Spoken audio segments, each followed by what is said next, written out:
found myself thinking for the worst the other day, guys. I wondered, what if the UFC just ceased to exist? If the government or the police came knocking on Dana White, you know, the CEO of TKO's front door and said, hey buddy, no more, time to wrap this up. Tell all your fighters to get another gig or whatever they do on the side. Now that got me wondering, what would those fighters' occupations be if the UFC just stopped happening? If they could never fight again, what would those fighters do for a living? So without further ado, ladies and gentlemen, let's get straight into it. Today we'll be discussing what UFC fighters' occupations would be if they weren't in the UFC. And we start off with Tony Ferguson, El Cucuy, and he'd be a kindergarten teacher for sure, man. You know, he's a light-hearted type of guy. He wouldn't hurt a fly, like, you know, he's a gentle soul, and the kids would absolutely love him.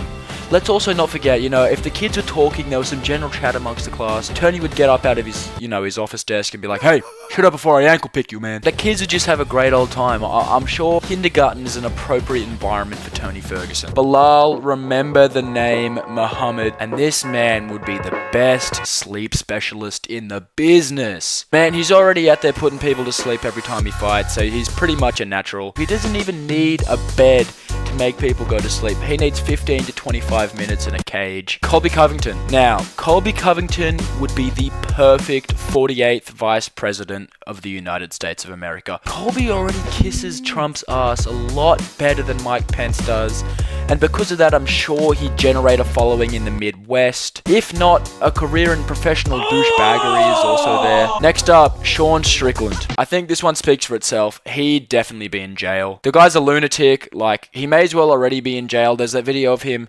leaving his house with a gun, threatening to kill a guy. Like, he's not all there. He's really not normal. And speaking of another guy who should probably already be in jail, Jon Jones. Battery charge, hit and run, assault, you name it, Jon Jones is crossing off those criminal offenses like it's a game of bingo. And yeah, Jon Jones gonna Jon Jones, guys. If the UFC was never to exist or cancels all of a sudden, Jon Jones would be locked up behind state penitentiary bars. Alright, Paige VanZant, you guys probably saw this coming. OnlyFans, she pretty much already is. Get that bank girly kind of deal. I'd also like to see this because it just make Austin Vanderford, who I don't like, just a pay pig, which is pretty funny. Next one, Sugar Sean O'Malley, a professional blunt roller. Like, his face tattoos already make me think he is. He kind of just does it on the side anyways. He doesn't really care about fighting, so this honestly could be a future endeavor for Sean if the UFC just says, hey, see ya, bye. Alright, Yuri Prochazka, he would be in an intellectual disability clinic. He fights like he already should be in one, thinks he's a samurai. He's from the Czech Republic, not Japan. Get a grip, Yuri. His war antenna as well also makes me think he really does need to be in an intellectual disability clinic. That pokey stick he's got out of his head, like, mate, really just get a grip. Next up, Henry Cejudo, Nobel Prize winner. This guy has some of the most crucial insights in MMA. Like, you know what? I think they're going to put gloves on in the fight, guys. I really do. I really think they're going to put gloves on. I think it might go for 15 minutes. I think it might go for 15 minutes or less, guys. I really do. Like, he doesn't state the obvious at all. He's a great analyst. I'd love to see this guy make a really just groundbreaking tech. You know, guys, I think he equals to MC Square. I really do, guys. I really do think he equals to MC Square. Next up, Anthony Smith. Now, this guy would be the best paper salesman in the game. Call him Michael Scott, the way he loves paper, because on paper he's the greatest fighter in the world. Like, let's not forget that. On paper right now, you put me in front of everyone, I'm the greatest fighter on the planet. Put me in front of Jon Jones, put me in front of Alex Pereira, I'm the greatest fighter on the planet on paper. He'd be a great paper salesman. The Lord and Savior himself, Edson Barosa, and like I just said, he'd continue to be the Lord and Savior of humanity.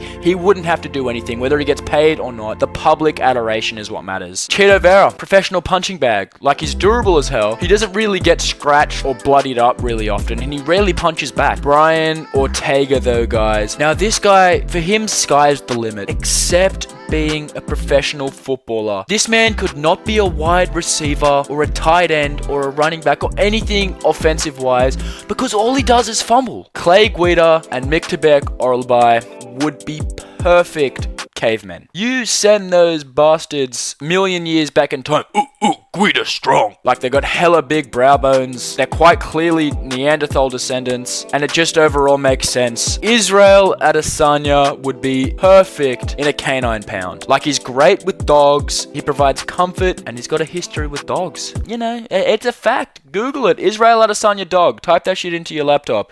I guarantee you nothing good will come up. Depending on what you like, everything good will come up. I'm not here to judge. Justin Gaethje would be declared unfit for work. I've got 3 reasons down here. Reason number 1, he's got too much CTE. Reason number 2, he's got too much CTE. Reason number 3, he can't put a sentence together because he's got too much CTE. Next up, second last, Mike Perry, professional person of color. Obviously, he's black, meaning he's a great advocate for diversity, and it could make a real difference with not only the black community, but the world. To have a guy like this who's so outspoken with his black heritage come out and just be like, yeah, I'm black, but you can be black too. You know what I mean? Like, it could be just this dynamic change America needs.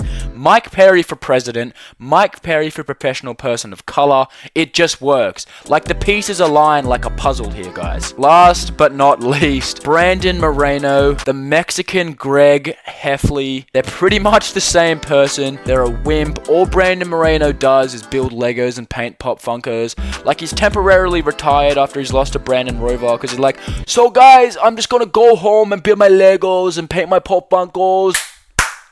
Thanks so much for watching. Yeah, if you did like what you see with this one, make sure again to eye poke that subscribe button. Leave a comment down below what you want to see next, and I'll see you in the next one. Remember, don't go down. Get down, baby!